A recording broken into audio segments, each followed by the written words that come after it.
Turkish Airlines flight TK1951 departs Istanbul at 8:25 on the morning of the 25th of February 2009 for its flight to Amsterdam. At 10:15, the aircraft enters Dutch airspace from the east and approaches Schiphol Airport. Due to a fault, the left-hand radio altimeter, one of two on board, indicates an incorrect height of -8 feet. This occurs whilst the aircraft is descending to a flight level 40 and subsequently to 2,000 feet. The incorrect radio height causes a total of 5 audible warnings to be heard in the cockpit. The pilots have noticed these warnings. There are 3 pilots in the cockpit. The co-pilot, who is flying the aircraft, is seated to the right. He's receiving line training from the captain, also an instructor, in the left-hand seat. A first officer, acting as a safety pilot, is seated in the observer's seat, located in the center behind them. The aircraft is now flying at 2,000 feet on a course of 265 degrees as assigned by air traffic control. Air traffic control issues a new heading of 210 degrees in order to intercept what is referred to as the localizer before landing on the runway 18 right. The issued heading results in an interception of the localizer 5.5 nautical miles before the runway threshold. A shorter lineup with respect to the normal procedure, which should line up the aircraft at a minimum of 8 nautical miles from the runway threshold and under the glide slope.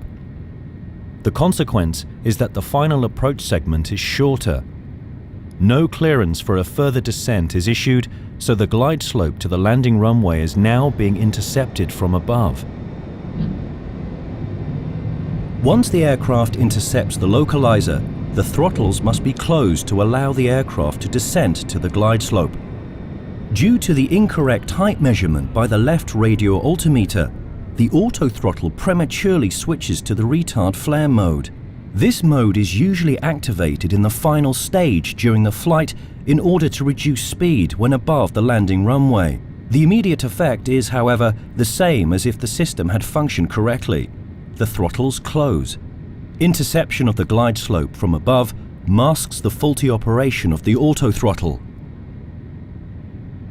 At an altitude of 1,300 feet, the glide slope is intercepted. At this point, the speed of the aircraft is still above the landing speed of 144 knots. Once an altitude of 1,000 feet has been passed, the aircraft and crew must be fully prepared for landing, according to Turkish Airlines company procedures. This, however, is not the case. The speed remains too high and the engine power too low, and the final position of the flaps remains to be selected. Furthermore, the crew are still engaged with the landing checklist. This may cause the speed to decrease unnoticed. The autopilot maintains the aircraft on the glide slope. In order to generate sufficient lift, the nose rises to well above the normal level. The pilots are unaware of this.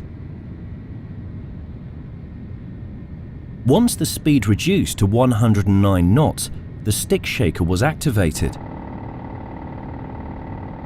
A warning that the aircraft is traveling too slowly and is at risk of losing all lift very quickly.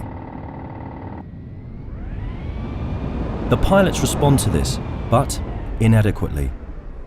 The aircraft crashes.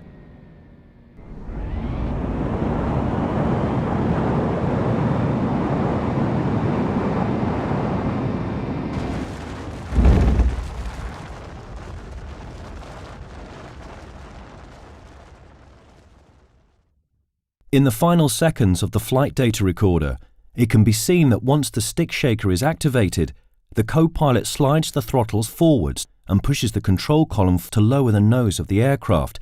The captain takes over control, but the auto throttle is not deactivated, which means that it almost immediately closes the throttle again. The auto throttle and automatic pilot are then deactivated. 7 seconds later, full thrust is applied. By this point, there is insufficient height remaining to recover from the stall. The aircraft crashes into a field located 1 mile from the runway. Due to the high nose position, the tail strikes the ground first, and the aircraft breaks into 3 pieces.